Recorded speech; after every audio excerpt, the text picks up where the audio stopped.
Okay. Hello, and thank you for being here and this opportunity. Please let me know if I'm speaking too fast and you want me to slow down a bit, because sometimes I think I can do that if I'm sort of getting nervous or something. So please signal to me if I'm going too fast. So in this paper, I will trace some of the concerns and concepts explored in a site-based sound work that was composed for a temple in Bangalore, which is in the south of India. This composition was made in 2014 in collaboration with Prerna Bishnoi, who's an artist, and Ishan Gupta, who's primarily a musician in this project. Since that time, a lot has happened in the political and social sphere in India that has prompted both Prerna and me, but me in particular, I think, to revisit this project and to extend the work through writing and resounding it beyond the site itself. And so this paper is an attempt to work through some of the impulses that the piece, the impulses of the piece as we move towards the next stage of the work. So here we go. 4 a.m. on a winter morning in Richmond Town, Bangalore. 4 a.m. is an auspicious time for Shirdi Sai Baba. At 4 a.m., the caretaker wakes up in his room within the compound of the Kere Munishwara Sai Baba temple. Across the street from him in our shared studio, Prerna Bishnoi and I are still sleeping our way out of a long night. We wonder if he sometimes brushes his teeth as he switches on the CD player. On rushed mornings, we're all running around the house with the toothbrush in mouth, and so we wonder, does he think of the temple as home, just because he sleeps there? We are awoken when the speakers are cranked up and the cymbals start chiming to the beat. The sitar and the voice eventually mix in. And at this hour, barely anything can compete with the sound of this music. So the temple songs, they start really early in the day and they are very loud. Loudness is presence here. During that time, Prerna and I, during the time that we shared that studio, we listened to our neighborhood, and every morning and evening we would be able to hear the songs from the temple. We noticed two broad kinds of listening at play in relation to the temple. So for some of our neighbors, the loud music was an intrusion of privacy. Richmond Town is a thoroughly multi-religious neighborhood, and the fact that we call it Ismail Pasha Nagar, Shanti Nagar, and Richmond Town interchangeably attests to that plurality. And so amidst this diversity, the notion of territory is at play very strongly for certain people as they listen. As Barth kind of elaborates, listening is that preliminary attention that permits intercepting whatever might disturb the territorial system. And so this mode of listening that's driven by a kind of territorial anxiety tends to conceptualize the temple songs as noise pollution. Noise pollution, sorry. On the other hand, we noticed that the songs didn't even register as disturbance for temple goers, who likely find a sense of belonging in the songs themselves, and or are in accordance with the cultural love of perumai, or greatness. And perumai, or greatness, is maybe an important concept to think about, to think through Indian conditions of loudness. As Ernst Karel, he notes in his fieldwork for, I think, his PhD in South India, there's a strong affinity between density and perumai, or greatness, in the way that things are celebrated in this part of the world. So the louder, the denser, the more grand. So loudness is presence, but it's something more than presence. And this becomes most prominent in moments of festivity and celebration, and temple loudspeaker culture can be seen as deriving from that impulse. So the second kind of listening is also concerned with attention to territory, though it is unlike the active anticipatory kind that the noise pollution activists practice. And interestingly enough, the temple's loudspeakers themselves are aimed outwards onto the street instead of inwards for its own visitors. So their positioning highlights that they are a kind of threshold for several sonic and social potentialities. And maybe these concepts of emergence and potentialities that we that Georgina touched upon earlier today might be an interesting way to think about that. We became interested in composing something for these speakers and for the plurality of listening experiences that met them. The idea that we could propose to play with the sounds of our neighborhood appealed to us. And at least in my practice, I am interested in the use of field recording and phonography, not as factual evidence, but as possible fictions. And so with all of this in mind, one sunny afternoon, we approached the board of the temple priests to ask if we could play some of our music on their speakers. In the cool shade of the temple, the board agreed with a nod and a condition. And they said, any song is fine with us as long as it's devotional. We don't discriminate between gods. We play all devotional songs. It is possible to think about devotion as an inclusive category. Devotion, at least imagined through many Hindu philosophies, is devotion inspired by love. It is about attractions to gods, to ideas, places, or people. And by extension, devotional music has the potential to be a very inclusive genre. And over time, devotional music in India has come to include a range of production styles, from studio recordings of professional classical musicians to Bollywood film songs to a cappella home recordings. And devotional movements like Bhakti and Sufi have famously vocalized for the removal of religious barriers that get in the way of love for the divine. So we've heard all of this and more as devotional music. And we recognize that there is a potential openness to that word. Anyone or anything could potentially speak of devotion. But for all this conceptual openness, I think devotion has also become the basis of a lot of exclusionary politics in India. So public displays of devotion in festivals and parades have become entangled with displays of religious and political superiority, and have on many occasions been accompanied with the threat of communal violence. So the rise of Hindu nationalist politics has only been rising in the recent years, and politicians openly fund religious events, turning the celebration of a devotional impulse into a pretext for the show of power. And at the institutional level, also, devotional music has been exclusionary in that the Carnatic classical musician T.M. Krishna has said that there's no apartheid-like wall, but subliminal social barriers exist.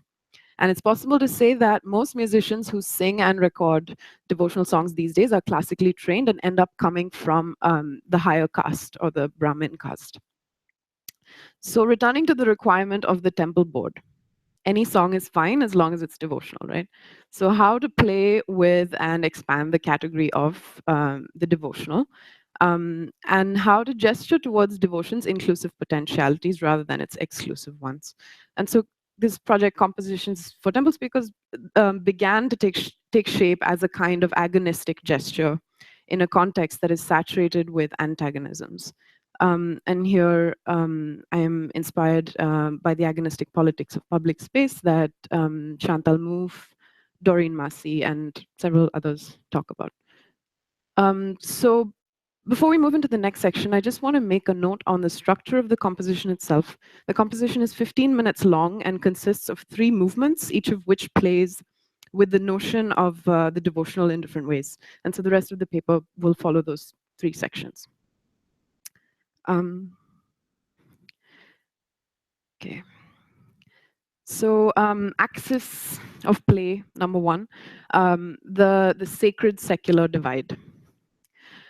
Secularism, as defined in the Indian Constitution, aligns with ideals of religious pluralism in that it presents equal rights for all religions.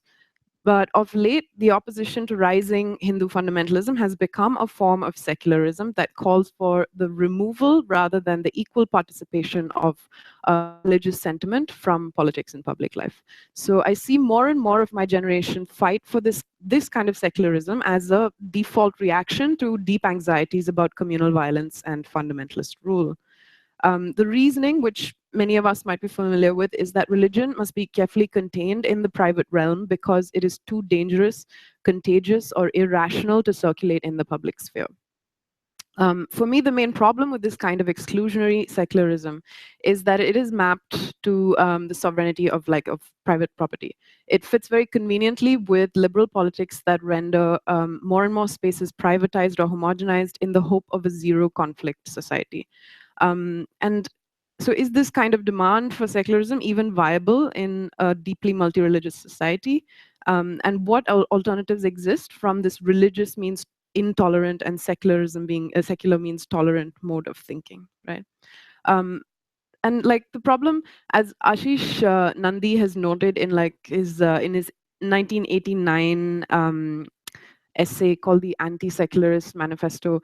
The problem is that while modernity is allowed to change over time, religion has always been expected to remain frozen in some sort of status quo. And we often compare the ideals of modernity with the Western religion and vice versa. So this may be why contemporary Indian art remains aloof from addressing religiosity, even as right-wing fundamentalists continually reconceptualize it to suit their political agendas. Trinh Minh, in her most recent film, Forgetting Vietnam, asks the question, what is the role of women in religion today? While the upholding of religion across the world strongly features powerful men, the practice of problematizing and denaturalizing and revivifying religion is a feminist one. And sacred sect as posed by Lata Mani in her 2009 book of the same name, expresses this inseparability of sacred and secular experience. And it posits that one need not think of the two frameworks as incompatible. And compositions certainly aligns to this call to renegotiate that sacred and secular divide. I'm going to play the first bit.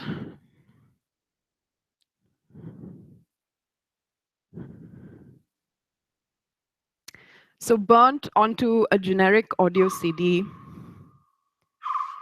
we hand over the song to the temple caretaker to play on their sound system.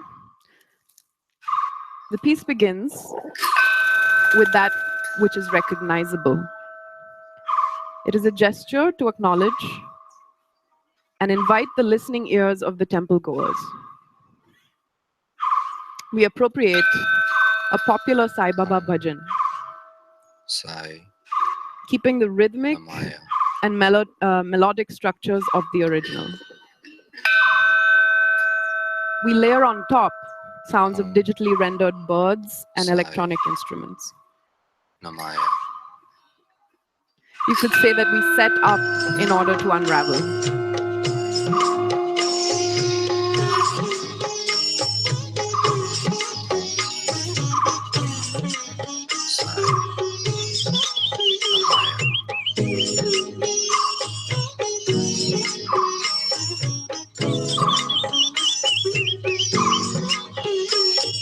Sai, Namaya. Om Sai Namaya, Om Sai Namaya, Har Har Bole Sai Namaya. Sai Namaya, Om Sai Namaya, Har Har Bole Sai Namaya. Om Sai Namaya, Om Sai Namaya, Har Har Bole Sai Namaya. Sai Namaya, Om Sai Namaya, Har Har Bole Sai Namaya.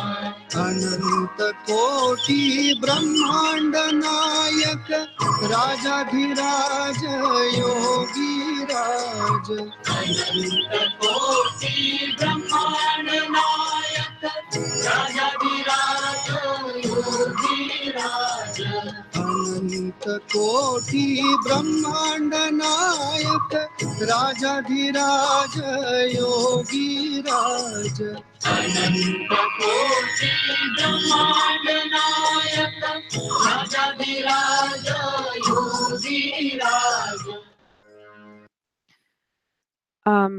That's the very beginning of the piece, and like I said, we set up and then we unravel. So I'll play another section as it morphs later. So if the sacred and secular divide is one axis on which this project is kind of navigating, the sacred and profane becomes another, where profane literally comes from the root meaning outside the temple. And as with the need to reframe the sacred against this kind of fundamentalist conceptualization, we ask who has the power to negotiate what constitutes the profane also. R. Murray Schafer calls noisy cities sonic sewers. Sewers that are trying to contain this impure material that has nowhere to go but is everywhere at once. And seen as a form of excess, it's not a coincidence that has affinity to the word pollution, or that it has its roots in nausea, alluding to the urge to vomit, that cacophony comes from caca or feces.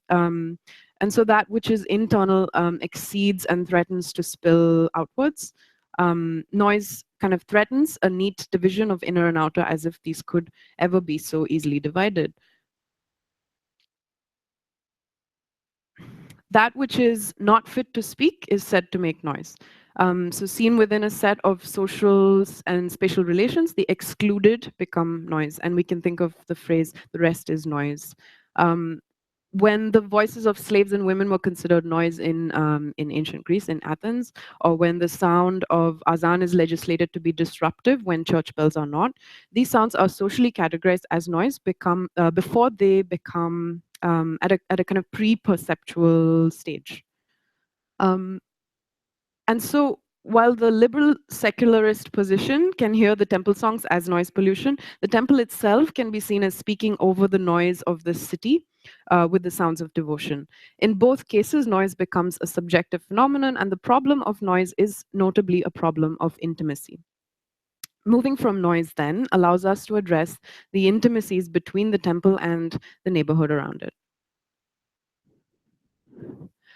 What could it mean to make noise music in Bangalore where everything is already so noisy? Surely it's not about being louder, and disruption is hardly possible. Disturbance and disruption being one of the key factors in the Western tradition that we attribute to noise, to that noise-making impulse. We wanted to think about the kaka and cacophony and about noise as that which is banished from contemplation. So could the sonic sewer be as much a vessel for devotion as, say, recognizable religious melodies? And we already have the permissions of this kind of spiritual ideal of the immanent God, and we have seen that material things, even trash, this is via Lata Mani's book, Sacred Secular, that all material things, including trash, have something to teach us. And so the next part of the composition includes many of the sounds that the temple speaks over, particularly the sounds of kitchens, sewers, drain pipes, basement architectures, and the harmonium peaks with screeches that resemble the traffic on the streets. The traffic resembles the calls of the birds above it. It highlights the intimacies between the different sounds and noises in the neighborhood. This part of the piece had the effect of slowing down the passing of time, in a sense, a kind of cinematic achievement, maybe, of inviting the birds to respond to it, which they did, and eventually becoming quite imperceptible from all that surrounded it. I'm going to play a section of that.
I'm going to skip ahead a little bit in the piece.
The final section of the composition consists of field recordings from the street and the park adjacent to the temple.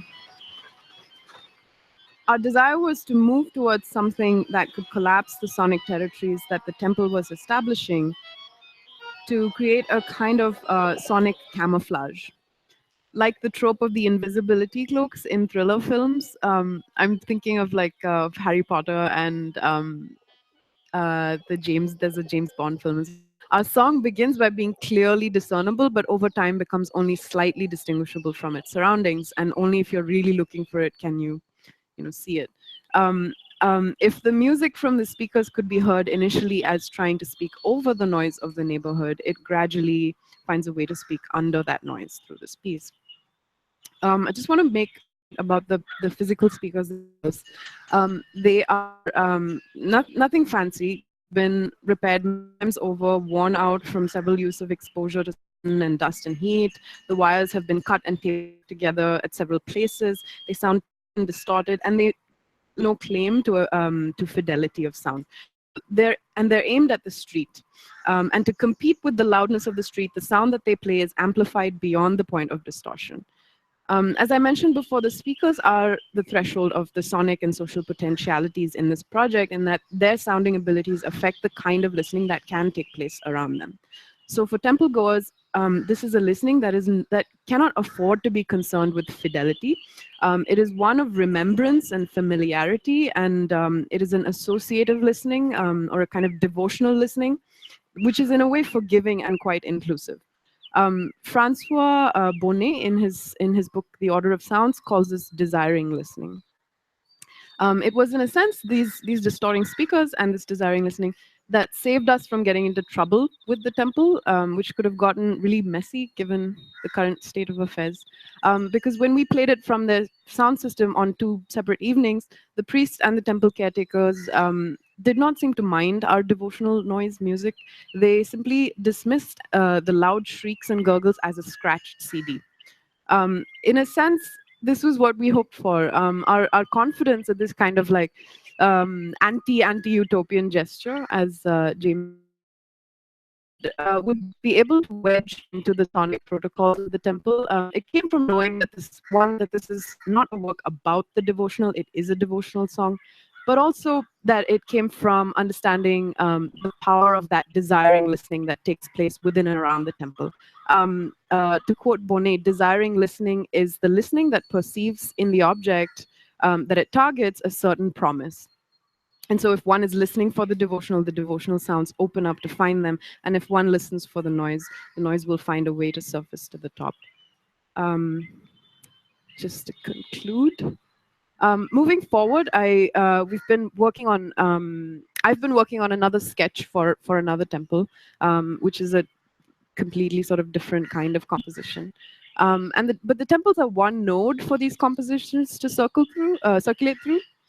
There's a second kind of audience for this work, a more dispersed audience. And so the next phase of the project will be the hosting of collective listening sessions to these compositions, where the goal of the listening sessions will be to generate writing or maybe drawing, I don't know, on the subject of devotion that comes from the experience of hearing the compositions. For an audience that's familiar with the chants that are being appropriated and recordings of these performances, these sounds might become speculative ambient recordings of possible temple music. And here, the speculative world is not deferred to a distant future or even a near future, but these recordings offer a speculative present, an as-if moment, as Shaina Anand and Ashok Sukumaran have put it. It's the last slide. These are images from pages from a zine that we published earlier this year that includes writings that respond to the music as kind of initial gesture towards this next phase of the project. Thank you.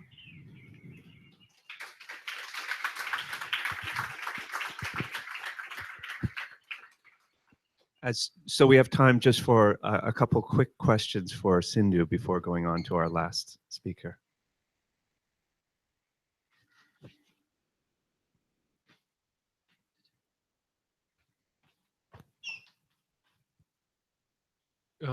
You have said that it is not often that artists, apparently in India, address this problem of the current conflicts of religion that you have said. That they don't address religiosity, but they may like to critique any kind of devotional impulse. That's, yeah. Are there other artists that have made the same approach as you have with your work? And a second question of not the priests of the temple, but what was the feedback of other people that were visiting the temple when you were broadcasting the work? Um, as far as I know, the only kind of other work that is not coming from a space of making a critique of religious practices in public space is maybe Ashi Avikuntak, who's a filmmaker, and he makes films that he says are acts of religiosity. And the second question, the people who we didn't really publicize the playing of this piece too much. Some friends did attend, and they were walking around the neighborhood. We encouraged them to not be in the temple, but somewhere outside. People who were at the temple to pray were sort of, I think they observed the sound a lot more than the temple priests, who were so kind of used to hearing this music play, the loud music playing all the time. But still, at no point did someone think that something was wrong, or approach the temple priest to say, "Hey, what's going on?" or walk up to us to say, "This is strange," or and I think that's partly because it's really loud. Like the street itself is really loud, and so the piece like kind of blends in. One more question for Sindhu.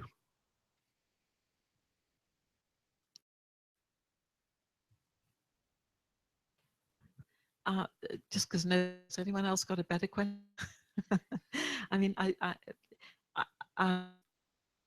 got a question, but I know very, very little about it, so I just want to ask you. But so I'm just going to reconstruct your logic about religion. You're saying there's an anxiety and there's a tendency to move to secularism and or pluralism because of anxiety about the tendency for extreme forms of fundamentalism, which are very much present.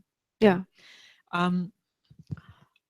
When we did some work in India a few years ago, when I say we, actually my postdoc, but what we reported was in the rural areas in Rajasthan anyway,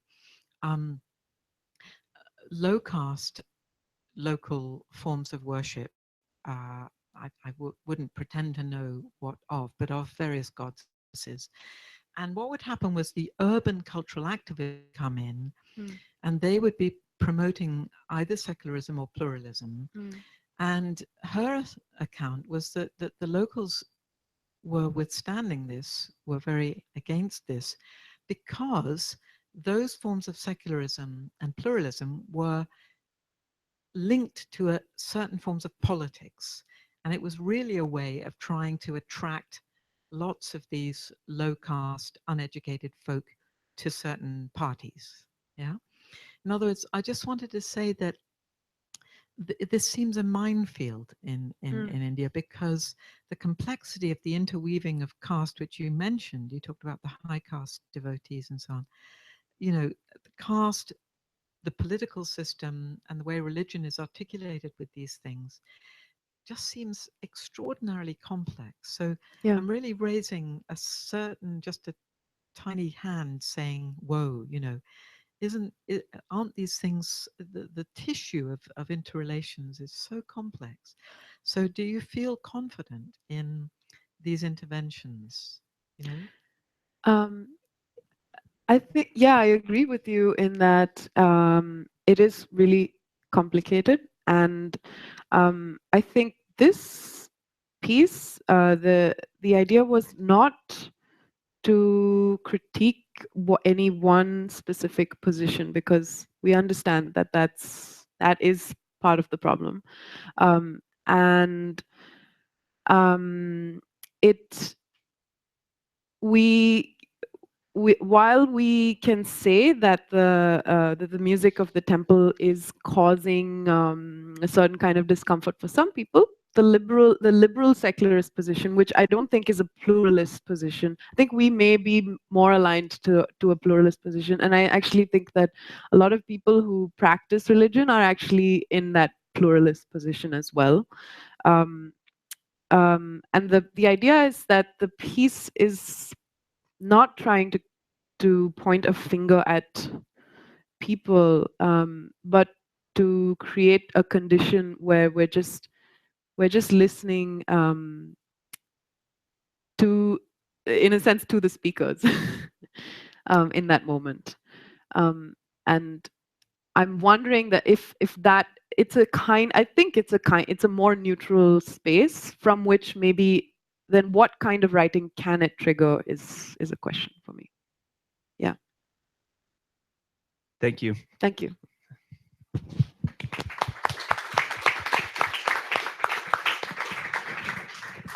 So our last speaker is Gregorio Fontaine.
Goes like this. Oh, see. Hello, I'm gonna present a paper that it's part of my creative practice, and well, I will try to skip some parts so that we can finish soon. The menace of the earthquake, listening to the Chilean criollo. Through listening to the Chilean criollo, I want to propose a sonic approach to the debate that could be labeled as the Creole experience. This is a debate about how multiculturalism and transculturalism, identity and history, among others, are experienced and shaped. As a listening, my approach deals with Creole issues from a prism of flow and evanescence. Listening provides both a physical immersion into what is being listened to and also an eventual detachment from it. My sonic take will focus on the particular Creole experience of the Chilean criollo. From this focus, I expect to draw insights that can contribute to the debate in general. My first concern will be to delineate my definition of the Chilean criollo in relation to traditional ones. With that in mind, I will give a general overview of what for me counts as the two most relevant the debate of the Creole experience. Finally, exploration of the work of certain Chilean artists and the Andes Mountains, both in its cultural symbolism and as a land of earthquakes, I will reveal key notions that configure the criollo as an uncertain position, non-position that cannot be grasped through traditional concepts of identity, essence, or even the lack of them. As such, it is an invisible position that is not fixed to one determined post, but that can only be listened to as it flows through the medium. So this part maybe I can skip a little bit faster. So on traditional interpretation of the criollo, we have like two types of essentialist views that have been controlled by by the authorities and by laws trying to put them as the essence of the identity of the country. So firstly is the traditional rural cueca of the Huaso, and then it's the urban low-life cueca of the Huachaca. So the main difference between these two groups is that one was built from like the aristocratic background, and then the other one comes a bit as an opposition to the aristocratic side, but remains in the same idea of an essentialist view of the criollo. However, the essentialist view of the Chilean criollo falls apart easily. Beyond its political use, it lacks any substance. For example, the Cueca rhythm, that is quintessential to the definition of the identity, is also popular in Bolivia and Peru. Therefore, save for certain commemorative dates and football festivities, the criollo essentialism remains invisible to the population at large.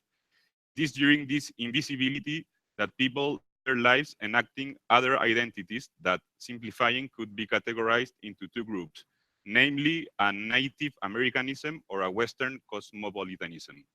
Yet, the fact that the criollo is invisible in these enactments does not mean it is not present. Indeed, it is present in silence as a frame that cannot be identified with any particular stance, but that allows for the freedom to enact the identity of your choosing. Thus, this silence is constitutive of the contradictory identity of the criollo. By way of being constituted in a principle of uncertainty that abolishes dualisms of identity, non-identity, the criollo cannot be understood through traditional concepts such as essence, unity, or congruence. To my judgment, this silent, invisibility of the criollo is partly responsible for allowing an easy path to create fictional essentialisms such as those described above. The criollo is somewhere in between the colonizer and the colonized, not entirely one or the other. Even more, the criollo does not precede the relation between the two, but it is the result of their interaction.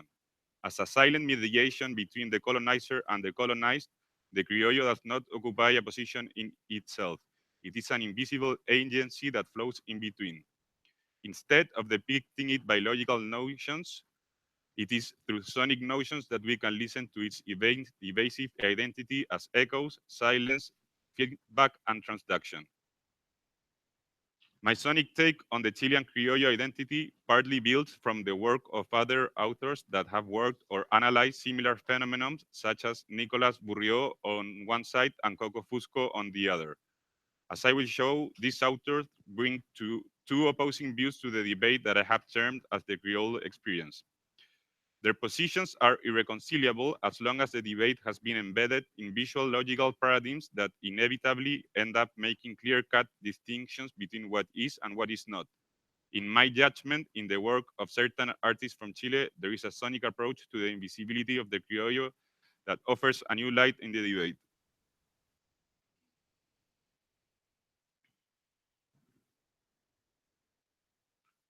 So, in the context of multiculturalism, Bourriaud proposes the notion of the radicant artist.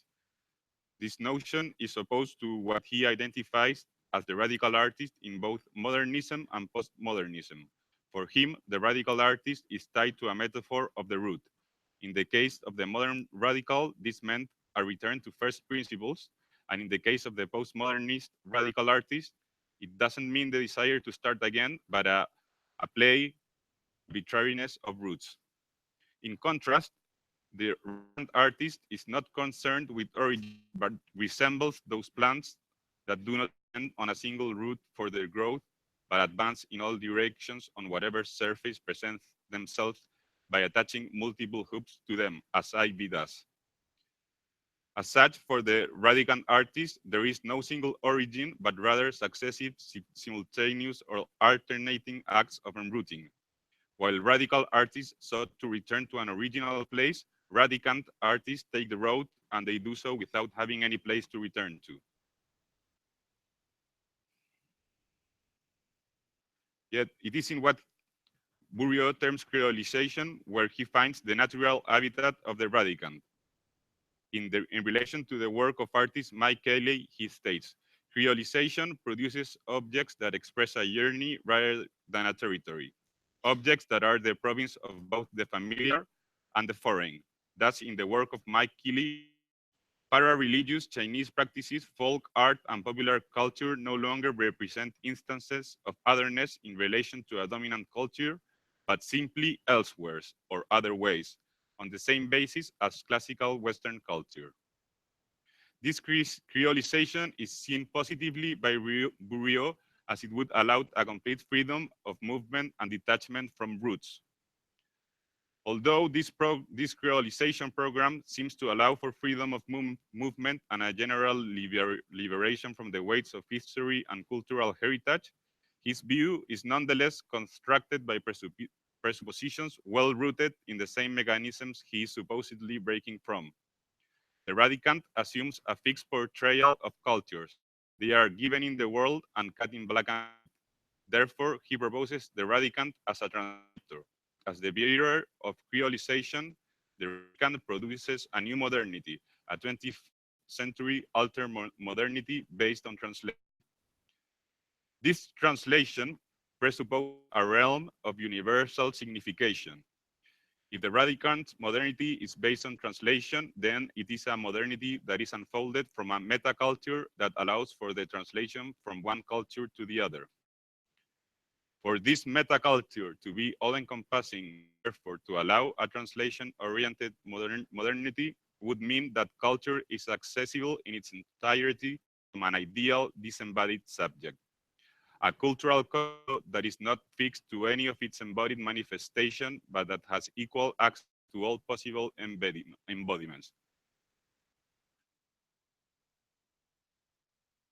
As human beings, we do not have free will access to different cultures. We are not immaterial cogitos and tagged by material circumstances.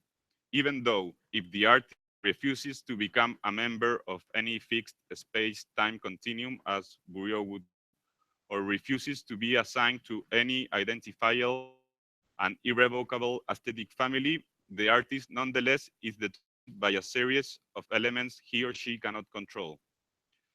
The way an artist paints, sings, thinks is not only the product of free will, but constituted from its body and context. Creolization, as Bourriaud envisions it, is a product of a mind that could by itself mix at free will elements of different cultures with any noise from elements that are beyond that mind's control. A different perspective is offered by Coco Fusco. As a performance artist, her approach is far from the disembodied appreciation of Bourriaud. For her, the body assembles identity as a material expression of the history and cultural that bred it. As a Cuban Latina, she views her body as a decorative layer that conceals a known identity. This consideration of her body comes from her identification with a people that is consistent throughout Latin and Central America and that is composed in hybridity with indigenous populations, a people that find themselves at physical, cultural, and metaphoric crossroads because Spanish rule and the slave trade created diverse populations. Her body is decorative as this history and hybridity is present in her constitution, yet it does not go deeper than a decorative layer, as underneath it there is no essential identity. As devoid of that central essence, her work is also based on a journey of creolization. Yes, yet this is not the journey of free will, but of different cultures and histories and how they are manifested and performed by the body. Dealing with these issues, Gomez Peña and Fusco performed two undiscovered Amerindians. This piece consists in the exhibition of both of them as fictitious Amerindians in a display. This performance mimics the real story of ethnographic exhibition of human beings that has taken place just over the past 5 centuries. Fusco's embodied mimicry proposes a material approach to creolization that considers it from the flesh of those constituted by its violent history. Contrary to the free will creolization of the radicant, it is built from a particular condition that was not chosen by its protagonists. Bourriaud sees this approach with caution as it would obliterate any possibility of dialogue among individuals who do not share the same history or cultural identity. Therefore, for him, the creolization proposed by practices theories such as those of Fusco fails to elaborate a critique of modernist ideology that does not lead to an absolute relativism or to a piling up of essentialisms. For me, both sides of this debate on the Creole experience make valid points. On one side, the aim set by Bourriaud seems to be desirable in trying to establish a common ground of understanding and of multicultural communion. On the other side, his approach doesn't consider the real violence and suffering through which creolization has unfolded, which seems to be a major omission on his theory. If Bourriaud on one side and Fusco and Gomez Peña on the other seem like irreconcilable approaches, I believe this is due to the fact that the discussion has developed through a lens that is unable to properly grasp the issues at hand. Notions such as a body that conceals no essence or a rootless origin are oxymorons that leave us in an unsurpassable state of perplexity. They cannot be properly described through the logical language these authors have chosen, as they are precisely trying to escape the inflexibility of it. Thus, I turn into sonic notions that I offer a way out of this dead-end street. Describing principles of what he terms sonic philosophy, Christopher Cox proposes that sound affirms an ontology of facts in which objects are merely temporary conditions of fluid processes. As such, this flux ontology replaces objects with events. For him, the sonic flux is not just one flow among many. It deserves a special status insofar as it so elegantly and forcefully models and manifests the myriad fluxes that constitute the natural world. Moreover, music itself could be understood as going in the direction of this sonic ontology, as music has always posed an ontological problem. For unlike the score or recording that attempts to capture it, it is intangible and evanescent, but nonetheless powerfully physical. As such, the sonic flat could be understood as providing the conceptual perspective to describe the illogical position of the experience. This description, instead of constructing a fixed theoretical apparatus, functions as a listening of creation as a flux. I believe such a listening to the Creole experience plays an important role in the work of certain Chilean artists, such as composer Roberto Falabella and poet Juan Luis Martinez.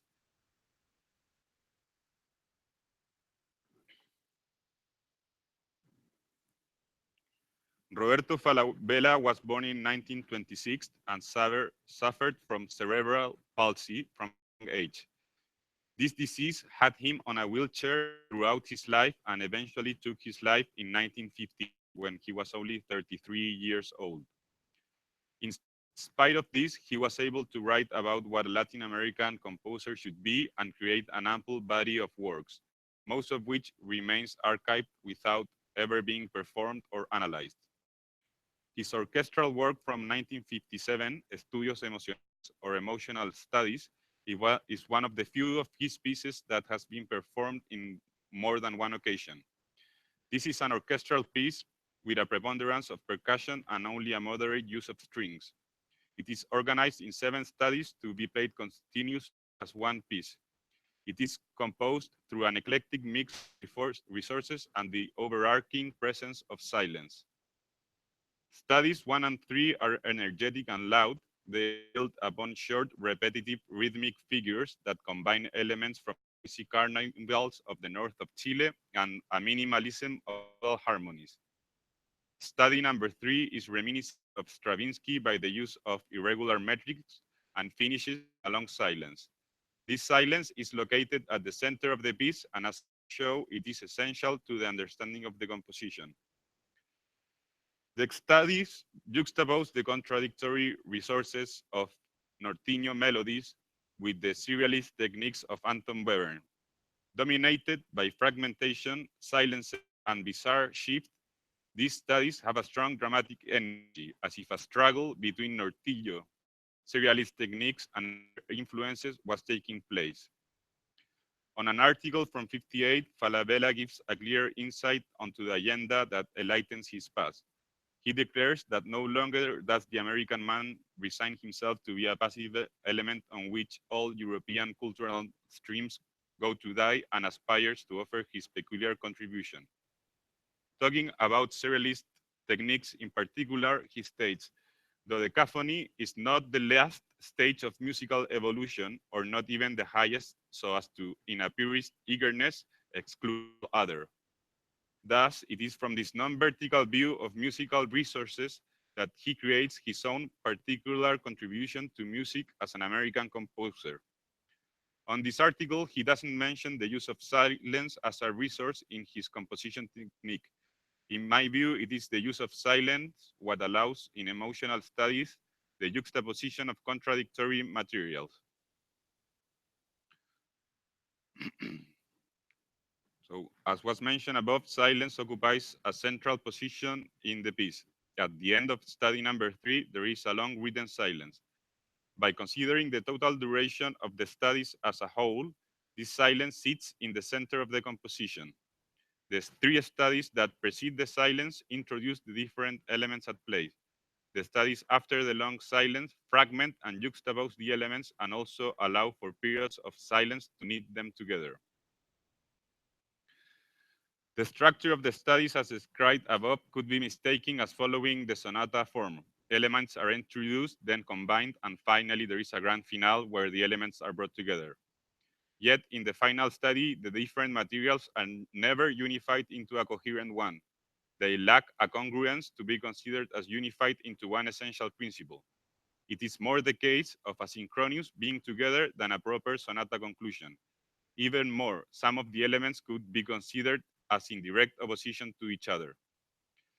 The ability to propose such a heterogeneous synchronicity is achieved by allowing silence to occupy the central space of the musical discourse. On the score, silence is nothingness. It is a void, an emptiness measured in bars. As such, silence frames the outside of music. It gives rooms to what lies outside the music discourse. If Fusco spoke about the body as a decorative layer that conceals an own identity, perhaps here we could speak about music as a decorative layer that conceals a silence. There is no unified or essential music characteristic, only these superficial musical styles sustained through silence. None of the elements have a priority over the other.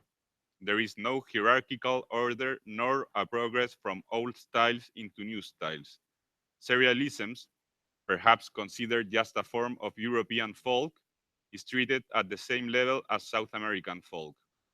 Silence is both pacifying the heterogeneity of elements, but at the same time, it is obstructing the development of a unified musical logic. In fact, for the 1960 interpretation of the emotional study by Orquesta Sinfónica de Chile, the director George Ludwig Hochum, in an attempt to give more unity to it, left out the long silence and shortened the others. This interpretation was the only available recording on the studies until recently.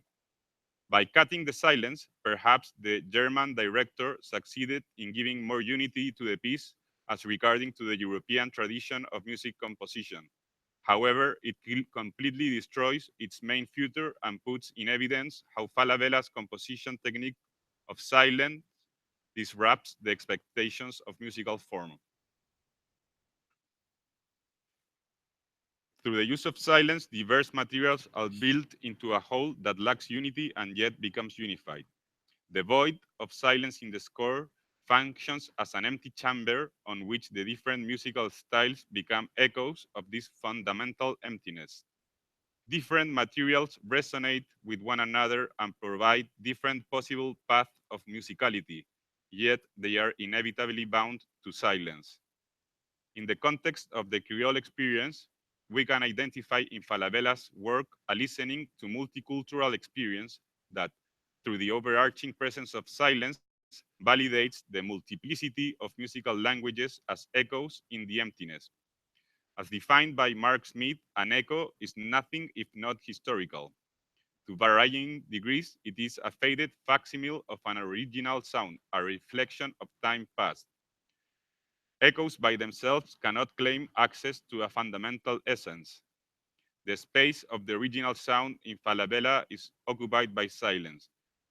This silence is very much a listening to the silent position, non-position of the Chilean criollo. In my opinion, this offers a way out of the conundrum left by Fusco and Burio. It provides an experience of multiculturalism by way of emotional engagement with multiple cultural agencies, taking into account both personal experience and history, and at the same time allowing for a movement guided by free will. Indeed, Falabella's music composition as a listening to echoes through silence is both embodied in real experience and inviting a dialogue and appropriation of diverse cultures, always reminding the silence that sustains the dialogue. Um, Maybe I can leave the Juan Lins Martinez out.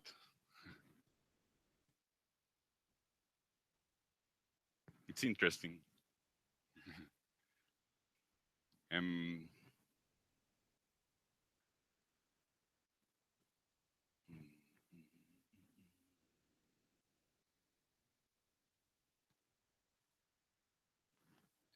well, Juan Luis Martinez, similarly to Falabella, is like I use it as a different example that can be seen as arriving to a similar conclusion in regard to the Creole experience. And but in this case, he's like a conceptual poet that works pretty much in the tradition of French poetry from Mallarmé onwards, but he introduces a lot of elements of joke into the death of the author idea, and most particularly in the work Los Poemas del Otro, or the Poems of the Other, which are a series of poems that he published. Well, he left the instruction that these poems should be published after he was dead, over 20 years after he was dead. But then in 2015, the Scott Weintraub realized that these poems were actually the poems of another author that had the same name.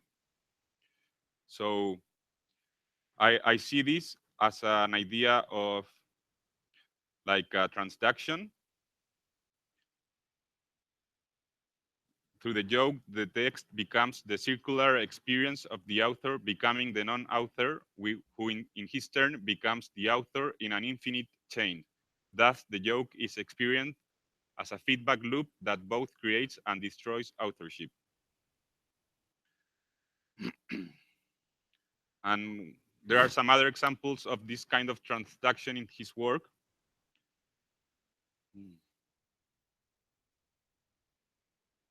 And so there is always this energy of transduction between different concepts in his work, and of moving through different materials.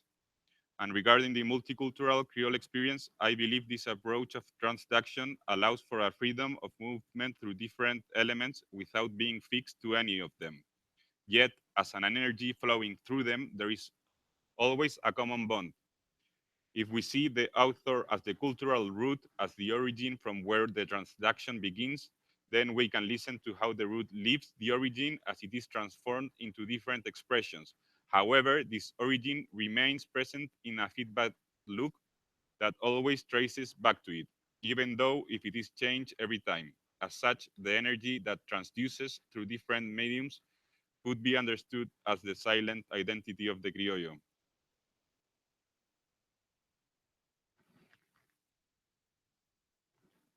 So about the menace of the earthquake as a conclusion, I have analyzed both Falabella and Martinez as examples of the invisible nature of the Chilean criollo as a position that both is and is not. Through the sonic notions of silence, echoes, transduction, and feedback, I believe a listening is possible of this Creole identity. This listening allows for a Creole experience that combines the free will of the radicant, a dialogue between cultures, and the inalienable history of the body. Some other artists, such as Violeta Parra, Los Jaimes, among others, could also be considered along this line. On this paper, blah, blah, blah. However, I would like to end by speculating about the importance of the Andes Mountains to develop such a listening. I believe the Andes Mountains plays an important role in breaking down hierarchies and destroying what is taken to be solid and permanent. At the same time, it is a material present that has witnessed and has been instrumental in the historical and cultural development of the region. Firstly, on a symbolical level, there is a strong relationship between the Andes and the Great Divide metaphor described by postmodern theory. The Great Divide is a metaphor for the division between high-low culture in Western art, which could also be extrapolated to West, the rest of the world. The Great Divide is not only that metaphor, but in the American continent, it is the name for the principal and largely mountainous hydrological divide. Its most notorious mountain range is the Andes Mountains. This natural division has been used by modern nations such as Chile and Argentina to delimitate their territories. However, before the fall of the Inca Empire, the same mountains, instead of being a great divide, was the trail that unified the empire throughout South America. These opposed uses of the Great Divide, both as a division and as a unification of territories, perhaps helps the criollo to understand its position as an experience of both abolishing divisions and at the same time building from them. Secondly, and for me more importantly, in the Chilean territory, the Andes is also the permanent menace of the earthquake. This is a menace of destruction of all that is static and fixed. It is a menace that arises from realizing that solid ground is not solid, that rock is not rock. It is the invisible menace of the sonic upon the suppositions of the visual. The listening of the criollo is inextricably tied to the invisible menace of the earthquake. The criollo as an invisible position, non-position that is born out of the interaction of colonizers and colonized, as a silence that sustains this interaction, or as an energy substrate that transduces between colonizers and colonized, is in itself the underlying menace of the earthquake. Whatever present form the solid has taken, this is only so as long as the earthquake allows it. Although through this paper my focus has been in Chile, I believe that similar conclusions could possibly be arrived upon from experiences in other parts of the world. What I describe here could be valid for a larger population throughout Latin America and beyond. Even more, my attempt at describing the criollo in sonic terms that present a displacement of dualities of identity, non-identity, make it not the description of a race or a nation, but a positive understanding of a human experience. From listening to the criollo experience as the menace of the earthquake, we can discover possible ways of behavior, both allowing personal paths built through free will and the dialogue of multiple options, yet at the same time embedded in cultural context, history, and corporeal presence. For me, this take on identity seems particularly valid for the current times.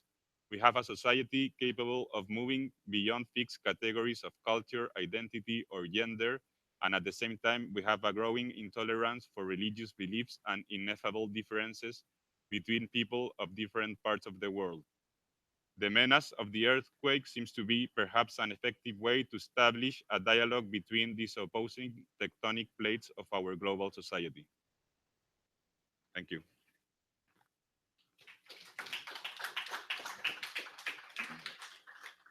All right, thank you so much for staying. I think we'll have to, if there are questions for Gregorio, if you could just come up and talk to him, since we are so much over time. Thanks for coming to the panel. And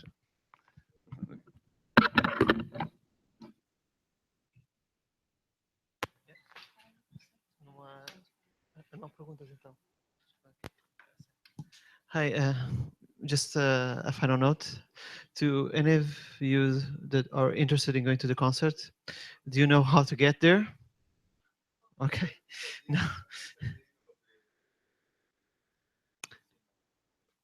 No, so the information is on our website, but I'm just going to tell you how to get there. So basically, if you go in direction to Avenida Paulista, there's a subway station called Trianon MASP. So if you go in this direction and you turn left, you should see the subway station called Trianon MASP. You take the subway station in qual é que é a última? So you take the subway station in a direction to Paraíso.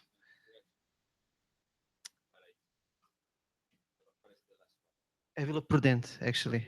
So you take the subway Green Line in direction to Vila Prudente. You leave at Paraíso. You change to Blue Line and you take the subway in direction to Tucuruvi. And you leave at the subway station called Vergueiro. Okay, and the subway station is really close to the Centro Cultural where the concert. It's almost inside.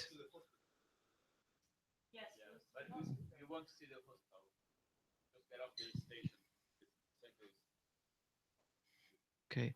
Two stations, Paraíso, one station. Okay, let me repeat. So you go in direction to Paulista, and then you turn left, subway station Trianon MASP. You get the subway Green Line in direção to Vila Prudente. You leave at Paraíso, turn to Blue Line in direção to Tucuruvi, leave at Vergueiro, which is almost inside the Centro Cultural de São Paulo. Is that it? Okay. Thank you all. Be about an hour and a half. 1 hour. 1 hour and a half. 1 hour and a half. Yeah. Not more than that. A short.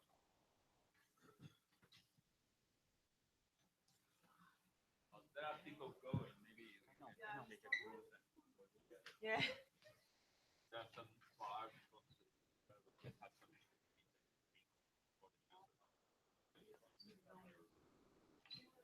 The concert is free, but you may have to take tickets. Okay. Although it's free, you go to the tickets place.